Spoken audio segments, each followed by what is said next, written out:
Look, I know the picture you paint in your head when you hear my story, but honestly, my 20s were everything I wanted them to be, and I'm not sorry for a second of it. I'm Susan. I'm 31, and yes, I had fun. Plenty of it. But now people act like I'm supposed to flip a switch overnight and turn into this quiet suburban wife who gets excited over weekly sales at the grocery store and binge-watching some random series. That's not how attraction works.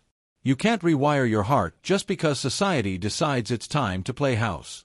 I met Jack 3 years ago, back when I was trying to force myself into that mold. Be the good girl, settle down, check all the boxes. He worked in supply chain, had his act together, paid his bills, decent apartment. On paper he was perfect, the checklist guy my therapist swore I should want. We moved in after 8 months, mostly because splitting rent made sense. He was steady, predictable, never the type to vanish for days or hurt me. But safety isn't the same as desire. Safety doesn't leave you breathless.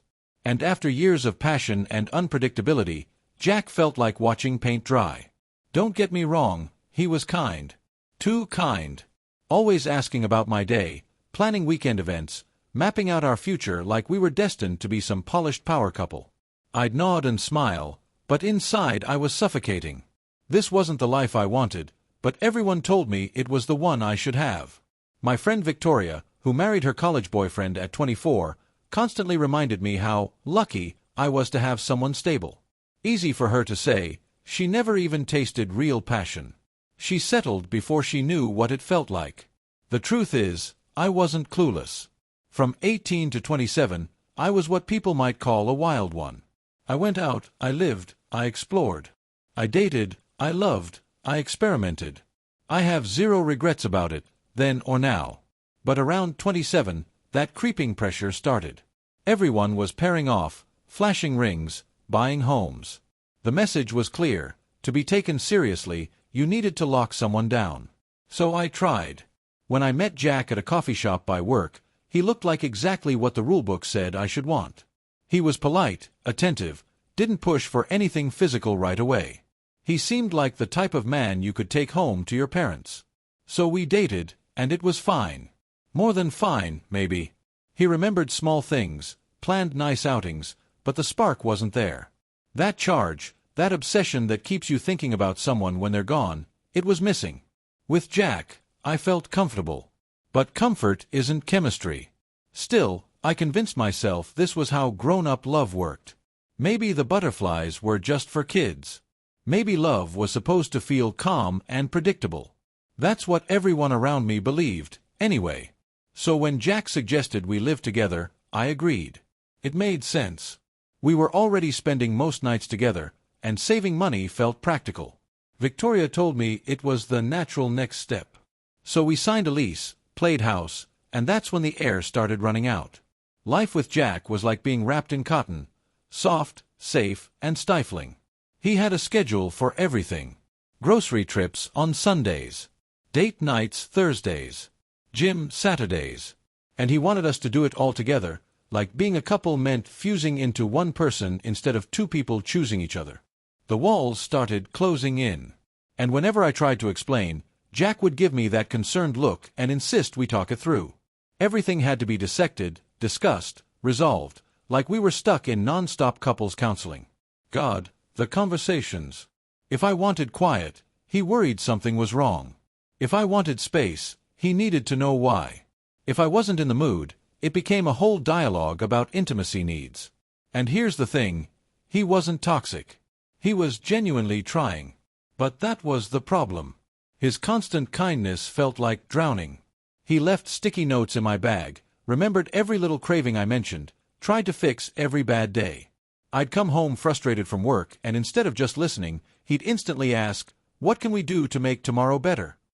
And I wanted to scream, sometimes life just sucks, and there's no fix.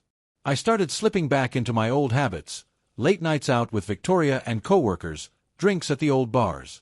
Jack would text asking when I'd be home, and instead of feeling cared for, I felt controlled. Like I was a teenager checking in. If I told him that, he'd just look hurt and say he was worried. And suddenly I was the villain. Even the sex lost its spark. Same routine, same gentle rhythm, same questions. I craved spontaneity, dominance, passion. I wanted to feel wanted, not managed. But saying that out loud would only start another marathon talk about intimacy. So I stayed quiet and drifted. My eyes wandered. Other men caught my attention. Guys with edge, mystery, danger. Jack noticed and tried to fix it the only way he knew how. Plans. New restaurants, weekend trips, joining a gym together. He even pulled off these grand gestures. One night he surprised me with candles, takeout, our playlist, a picnic in the living room. It should have been romantic. It was thoughtful.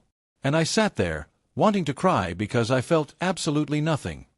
Here was this man pouring effort into me, and all I could think was, I don't want to be here. And the guilt crushed me. How do you tell someone they're too good? That their love feels like a cage? I started dodging his plans, work excuses, fake fatigue, girls' nights. He never got mad. He just adjusted, rescheduled, kept trying. Which only made it harder. I caught myself remembering old flames, like Brad, who'd send filthy texts in the middle of my shift just to make me blush. Or Caleb, who'd show up unannounced and we'd end up tangled on the kitchen counter. That reckless thrill. That unpredictability. With Jack, I always knew what was coming. Fridays were date night, dinner, a movie, maybe sex. Saturdays were errands. Sundays were meal prep. I wasn't dating a man.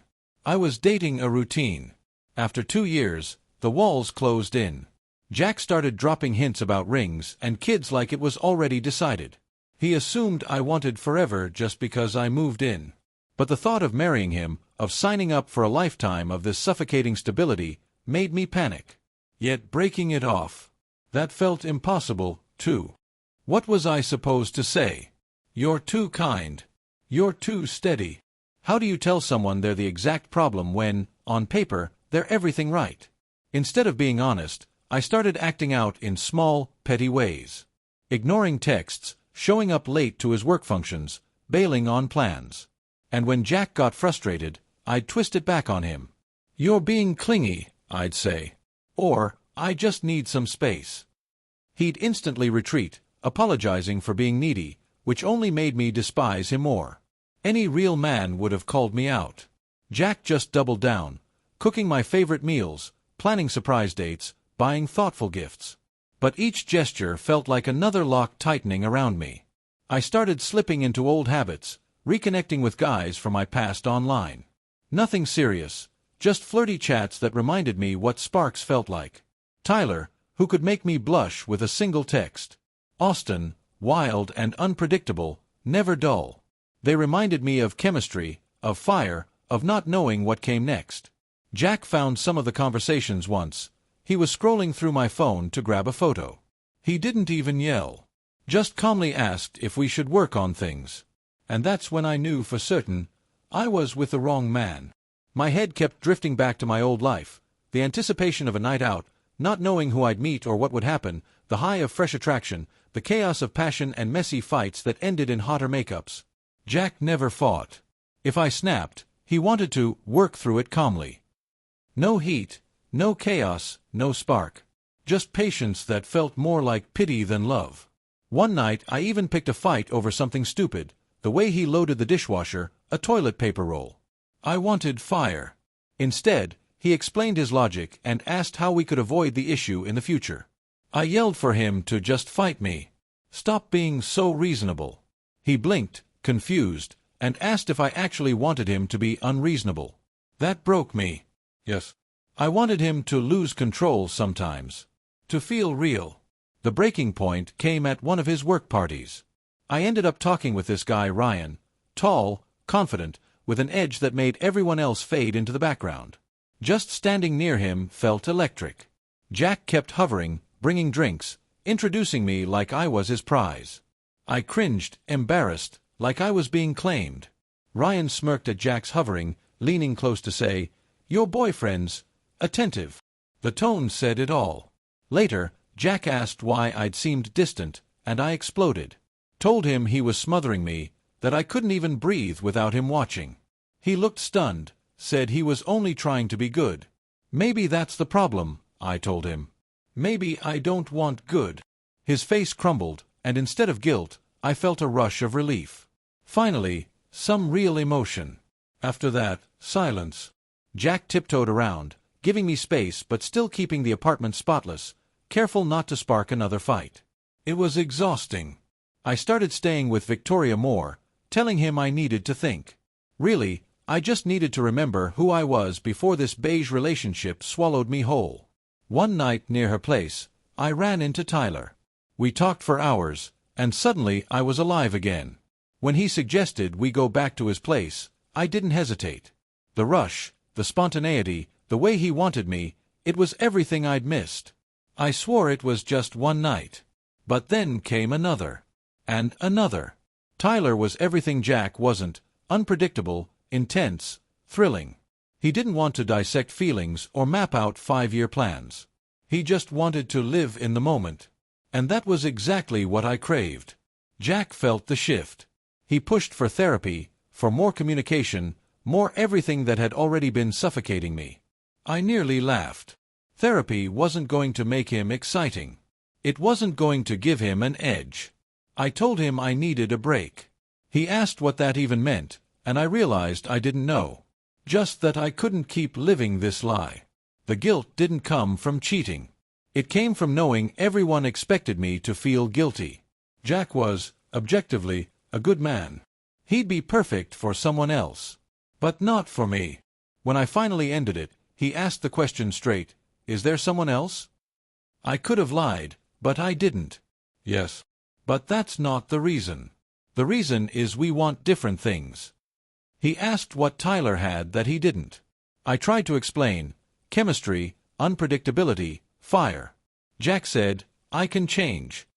And in that moment, I knew he'd never get it. You can't change your core. You can't become someone else, no matter how much you love. The breakup dragged on for hours. Jack wanted answers. What he could have done differently. How he could fix it.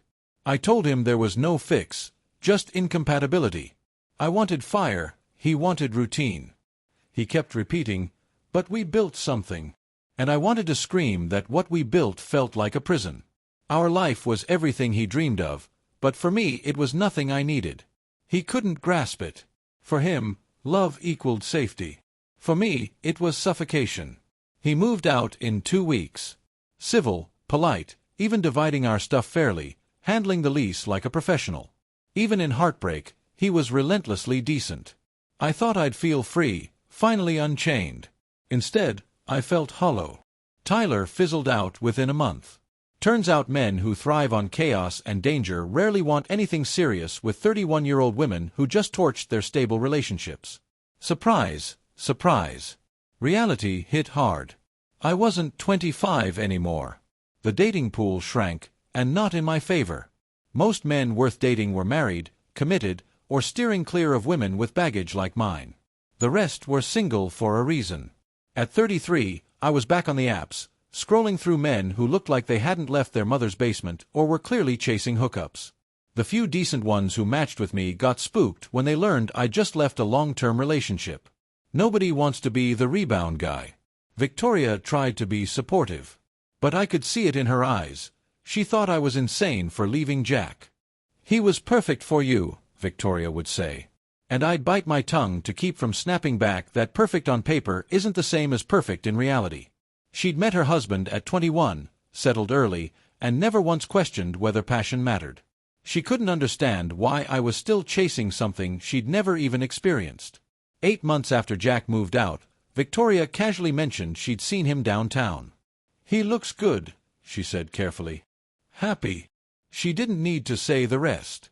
I heard the judgment loud and clear. He was thriving without me, and everyone noticed. I started therapy, partly because I needed it and partly because it felt like the mature thing to do. My therapist wanted me to dig into my patterns, to examine why I sabotaged stability. But I already knew. Stability felt like suffocation. Predictable didn't make me feel alive. Love without spark wasn't enough. She didn't understand. Nobody did. From the outside, I'd thrown away something valuable. But they weren't the ones pretending to get excited about grocery runs and Netflix reruns. They didn't know what it felt like to be loved, so gently it numbed you. Time crawled. I found myself back where I'd been at 28, single, chasing men who wouldn't commit, aching for more but unable to fake satisfaction with safe. Only difference. Now I was 31, and the clock wasn't as forgiving. I tried dating guys like Tyler, wild, thrilling, unpredictable. But passion came with baggage, fear of commitment, messy lives, broken promises. The men who wanted something serious were Jack types. Reliable. Careful. Boring. It was like the universe demanded I pick between fire and security, never both. Friends waited for me to cave. Hinted I should call Jack, see if he'd give me another chance. But the truth? I wasn't sorry. I was sad it hadn't worked out differently, but not sorry for wanting more. Maybe that makes me selfish. Maybe it makes me foolish. But at least I'm honest about what I want, even if what I want doesn't seem to exist anymore. I'd rather be alone than choking in a relationship that looks perfect to everyone else but feels like death inside. A year after the breakup, word spread that Jack was engaged. Not to a rebound, but to someone he'd been dating quietly for months. Victoria made sure I knew she was a perfect fit for him. Translation: everything I wasn't. A woman who wanted what he offered. My emotions tangled, relief, because he found someone who valued him, validation, because it proved we'd been wrong together, and yes, a sting of rejection, even though I'd been the one to walk away. Mostly, I just felt tired. Tired of being the difficult one, the woman who couldn't settle, who always wanted too much. Tired of justifying why I chose spark over comfort. People thought I was reckless for craving intensity instead of security. But I never thought I was wrong. Just different. Jack needed a partner who loved his steadiness. I needed someone who could meet my fire. Neither of us failed. We just didn't fit. Try explaining that to people who believe love means never fighting, never doubting, always being comfortable. Try explaining it to a world that tells women to be grateful for any decent man who offers stability, chemistry be damned. Now at 31, I'm starting to accept maybe what I want doesn't exist. Or maybe I waited too long to find it. Maybe the choices I made in my 20s, choosing freedom, chasing fun, living for passion instead of permanence, carry consequences I can't escape now. Still, I can't regret them. They shaped me. They made me real. And I refuse to apologize for knowing what I want, even if it means never getting it.